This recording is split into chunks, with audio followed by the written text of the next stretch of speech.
Hey, good evening, Grow family. As promised, here is our lesson 3. This is the video, and I'm going to upload the PDF files. And it is my prayer that you all are excited to kick off our lesson 3, which I believe is actually going to turn into more of a series, a faith series. And let me tell you why. In this year of 2016, many of us are believing this is our year. 2014 for some of us was kind of rough, 2015. But for many of us, if you're like me, I believe that those years were in preparation for the release. And when I say release, I mean a twofold release, a releasing of things that are no longer necessary and needed for us to step into all God has for us, and also a release of what God has for us into our care. Now, things are just not going to fall into our laps. Family, we're going to have to grab a hold of them by faith. Some things we're going to have to believe it way before we see it. And as I was looking at the different Bible characters and praying, I actually decided that we're going to start off in the book of Esther. Esther is an incredible and amazing story.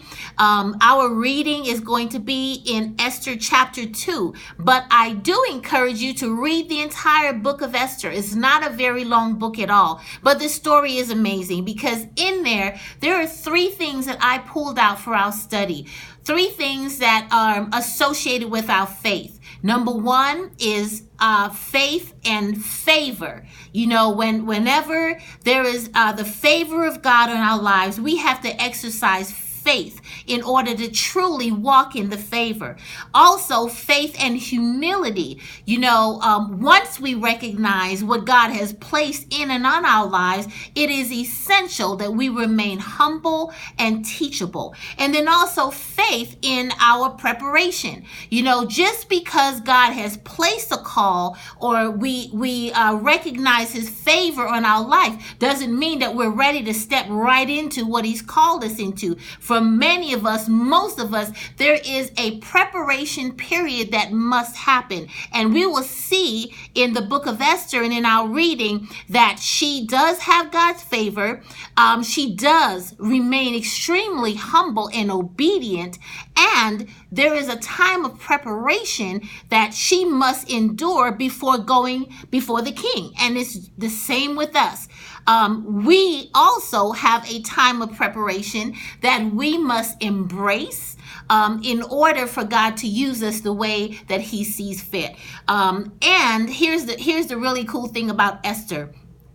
Although God uses a willing vessel, it was never about her. It was about a race of people that God wanted to save from perishing. And guess what? It's the same with you and I. There is a race. There is a people. There is a generation that God wants to save. He doesn't want them to perish, and they are assigned to you and I. That's why it is essential that we do whatever is necessary to strengthen our faith in this season. So it is my prayer that you will don't just breeze through the questions, please. These questions are designed for reflection and not just for tonight.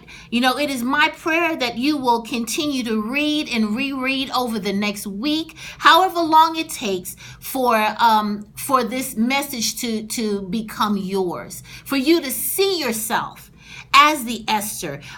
Esther actually means star. For you to see yourself as the chosen one, the picked out one, the one that stands out in the crowd that God wants to use for a specific task or assignment. So, I'm excited. I love all the postings that you guys do, the reflections. And as God continues to lead you and guide you through this study, please feel free to share and post so we can get some conversations going. That's how we grow together. All right. So thank you for listening in, and go and find the files. And I think I'll also do some screenshots because some of you have said that you don't have the ability to look at a PDF file on your phone. But whatever it is, by whatever means necessary, we will get the information to you. So are you ready to grow?